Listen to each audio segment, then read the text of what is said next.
Makanya saya setuju sama Mas Hussein. Anda anak muda cerdas, tapi kurang satu. Pahami siapa kamu, kamu hidup di mana, dan bagaimana kondisi negerimu.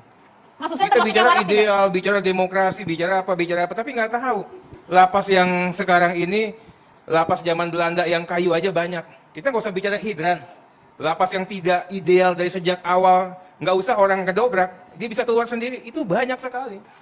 Jadi kalau dikatakan ini hidrannya ada atau tidak dan sebagainya, saya katakan, mohon maaf, Anda hidup di mana? Pahamilah siapa negerimu lagi keadaan kayak gimana. Tapi teman-teman Komisi 3 pernah lihat langsung tidak kondisi itu? Kita sampai ke Sintang, di Sintang itu lapasnya kayu. Nggak ada nggak bang masalahnya bang di Tangerang itu bang? Apanya?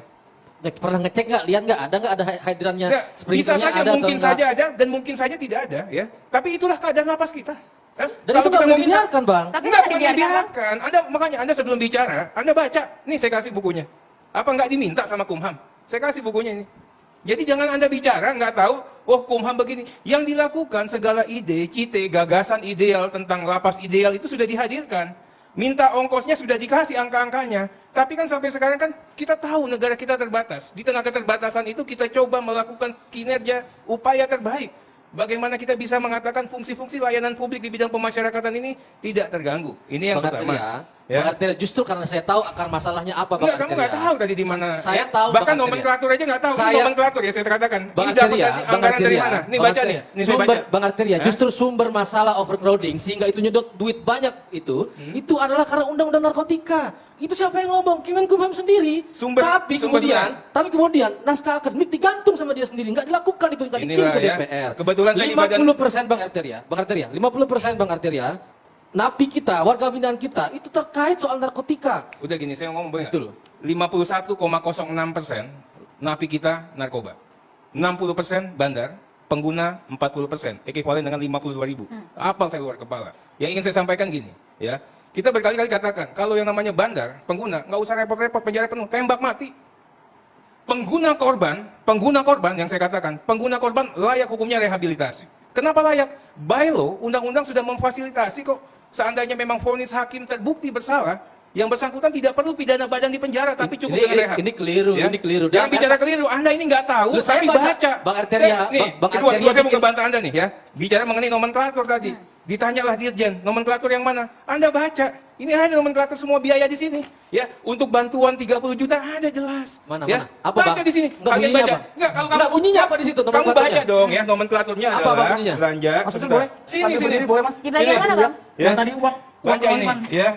Kalau Anda nggak tahu nanya, tapi jangan ngetes saya. Baca. Belanja mendesak. Semua di tiap pos ada. Bukan itu, Bang. Pertanyaan saya bukan itu, lah, 30 juta itu dasarnya apa? Ada di sini di kementerian. Sorry. Jadi ini kayaknya, jadi saya susah nih. Bang, Anda jawab dulu, Anda keliru nggak yang tadi? Yang mana? Yang tadi ini. Ada nggak di nomenklatur? Ada di nomenklatur. Saya kan nanya tadi. Yang Anda nanya apa? Setelah saya tanya. Setelah saya jawab, saya bisa jawab kan?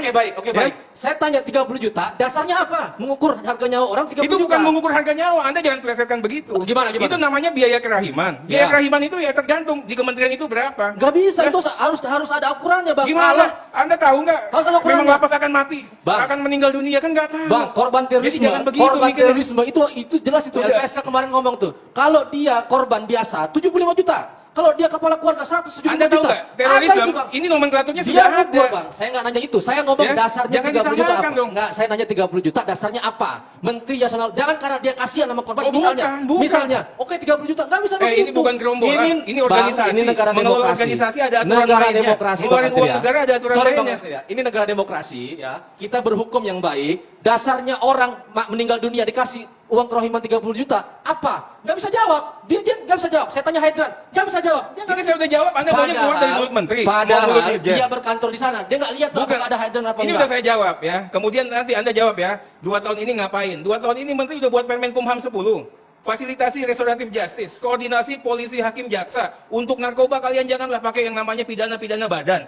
Regulasi kita undang-undang pemasyarakatan sudah. RKUHP yang kalian permasalahkan yang bagi kami ini sudah selesai. Kalau coba RKUHP kalian tetapkan, tidak ada masalah. RKUHP, kemudian ya peningkatan sarana dan prasarana. RKUHP publik harus tahu. Justru dalam RKUHP pengguna ya pemakai narkotika justru di penjara. Nah ini dia lah ya. Abang yang buat loh. Di RKUHP itu ada lex spesialis bos ya. Makanya kalian bacalah ya. Di Undang-Undang 127 itu sudah jelas. Tatkala ada pertentangan hukum yang umum dengan yang khusus, berlakulah yang khusus. Kalian nggak perlu ragu tentang itu. Kalau itu abang ngapain masukin dalam RKUHP pidana narkotika? Kok ngapain? Kalian pikir kenapa? Apakah harus ada di sini semua? Kan tidak. Saya tanya kenapa Nggak, masuk dalam nggak. RKUHP dan Ini, dalam Husin, RKUHP jadi gini lah, Husin, jangan pidananya adalah penjara, bukan pidana, bukan rehabilitasi dan lain sebagainya. Husin Dia jangan nggak baca, misleading tapi juga. berdebat. Husin Dia- nggak boleh misleading ya.